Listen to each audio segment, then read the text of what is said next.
Hola, ¿cómo están? Bienvenidos a mi canal y a esta nueva serie de técnica de pies y recursos flamencos. En este tutorial vamos a trabajar la tabla de pies que vimos en el capítulo 1 y 2, las dos juntas a 90 revoluciones por minuto y después a 130, para que te queden los pies prendidos fuego y tu técnica sea impecable y lo disfrutes. Vas a ver qué divertida va a ser esta clase. Si te gusta el flamenco, de verdad, y lo querés aprender con todo el amor y la pasión y disfrutarlo, este es el canal en el que vas a aprender todo eso. Lenguaje flamenco, estructuras, técnica, cómo sentir, comprensión de letras, coreografía, de todo. Tengo mucho preparado para enseñarte porque me encanta estudiar y el flamenco es mi pasión. Y si también es tu pasión, suscríbete y activa la campanita y dale like para que YouTube pueda compartir mucho más mis videos y mucha más gente pueda aprender conmigo y me ayuden a mí también a crecer. Porque esto es recíproco, un ida y vuelta. Comenzamos con el tutorial a preparar esos pies, que está muy bueno.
quedaste después de la tabla de pies?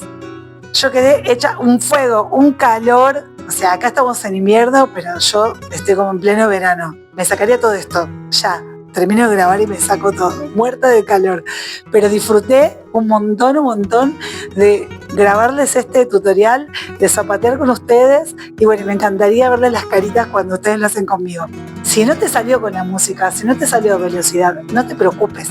Esto es como una semilla que uno planta y de a poco crece. Si entendiste los zapateos, los practicas despacio, a tu velocidad, a tu tiempo, ¿sí? La velocidad de los pies viene con el tiempo y con la práctica. No viene de un día para otro. Si ya bailás, bueno, lo vas a hacer conmigo. Y si tenés mejor técnica, lo vas a hacer más rápido con un solo compás, más veloz aún.